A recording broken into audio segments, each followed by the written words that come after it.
This is VJ FRANZ K, once again with TNRi, obviously one of my new favorite apps. Sometimes it's good to just start up one of your favorite synthesizer apps and not have any idea exactly what you're going to make. Just get creative. Mess around with whatever comes to your mind.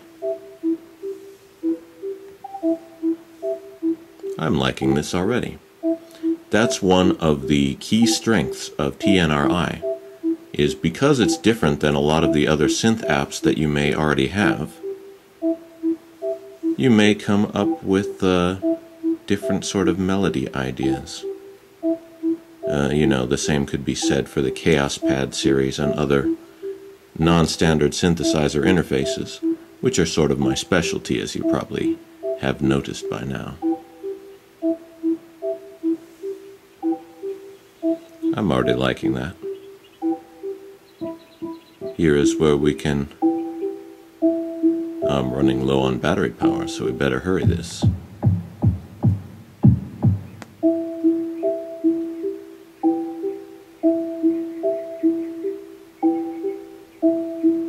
Once again, there's that bird song in the background. Birds are helping out with the ambience of the track.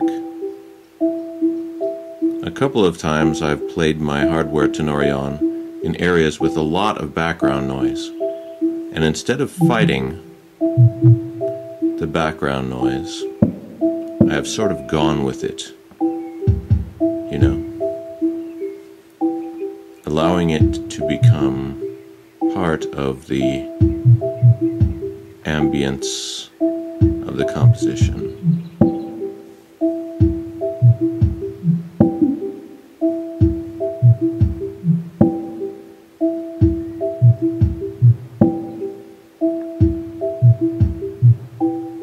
This is sounding like a heartbeat, isn't it? One thing you'll notice that I will tend to do is get at least two separate tracks which are drum beats, simply because it's it's easier if on the mixer you have one bass-oriented track and one treble-oriented track. Unfortunately, you cannot control the relative volume of the drum hits in an individual layer. But the way to get around that is simply make multiple layers of drums. The idea is like stem mixing. The groups of things that you would wish to adjust, make them on separate layers. Another challenge you will face when adapting to the Tenori environment is we're all used to sequencers, where all the layers are identically timed. It's all step sequencers. But in Tenori's case, you'll get a chance to use all kinds of, non-linear step sequencer oriented sequencing, like this, so-called random layer, these vector shapes. You'll notice if you put down just a couple of notes, you can have it play kind of a simple chord or something like that. If the timing isn't coming right, you can move these points inward closer to another, so that you notice the roving playhead takes less time between the points.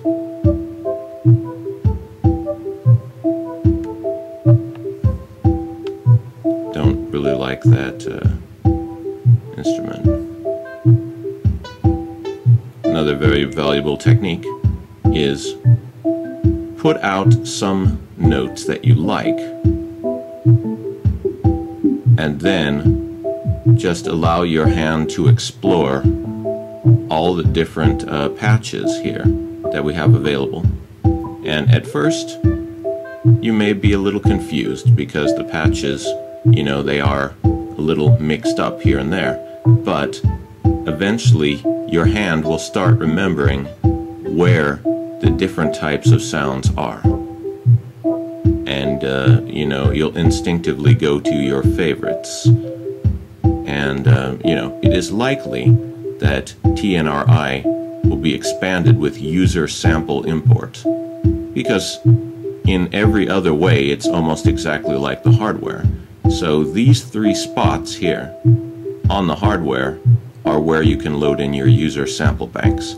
So I bet with an update they will soon include that. Another thing to mention here, you'll notice a lot of the samples are sort of tonal percussion, like a marimba or something like that, a xylophone. And you'll notice at this volume, or at this pitch, at this octave, you can hear the tone. But if you turn it way down, all you can hear is the, you know, the attack of it, so it becomes a drum.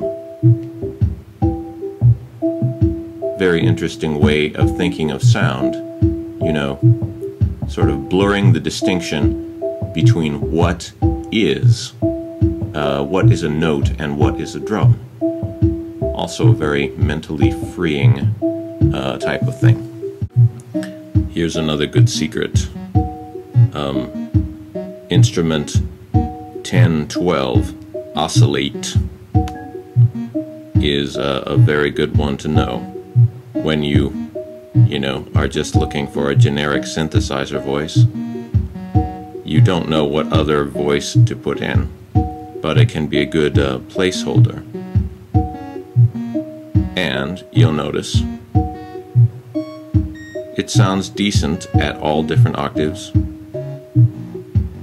and becomes a nice bass when you bring it down in the octaves.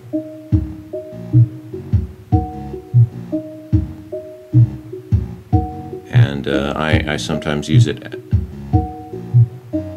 as a stand-in for when I'm programming a part that is going to be sent to another synthesizer.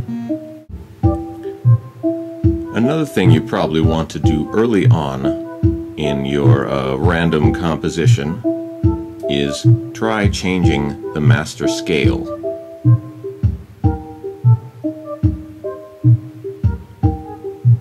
You notice, you know, basically the scale means the notes on the screen, or the dots on the screen correspond to different notes in the pitch scale. Oh, that's interesting.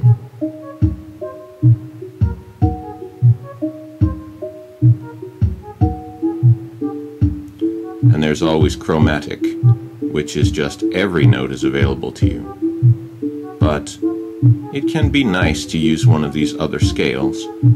It helps you find direction in your composition, you might say. I'm always a big fan of the Okinawa scale,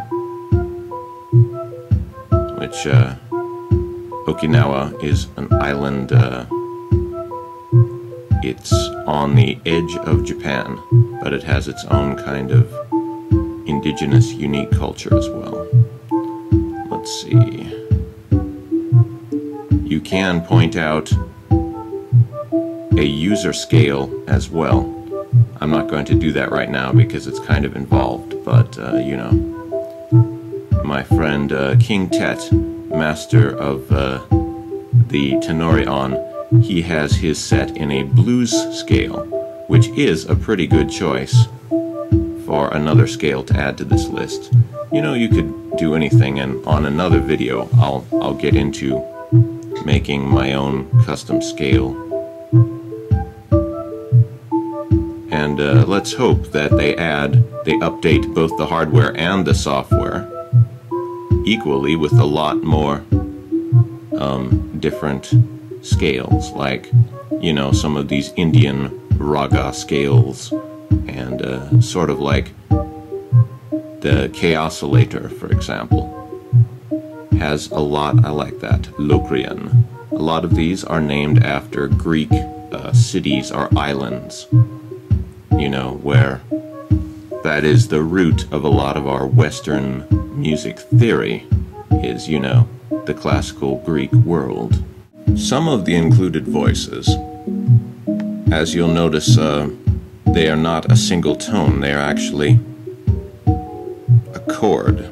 You know, it's sort of like in classic rave and early techno music, house music, there were a lot of chord samples used. And these can be difficult to sort of bring into your composition because, you know, each one is a multiple notes that you're trying to fit in with your other notes. But sometimes you can get a very unique sound by using these. Or yet another trick. I'm giving you a lot of theory. By changing the pitch extremely, you can sort of phase out some of those notes within the chord and make it conform a little better. I like this sound, but it just doesn't fit this particular composition. Also, with Tenori on, a lot of times when I perform with it, I will just make up a tune while I'm playing, because just changing the notes around a little bit in a composition can produce a sonic experience similar to chord changes, even, you know, by turning on and off certain notes.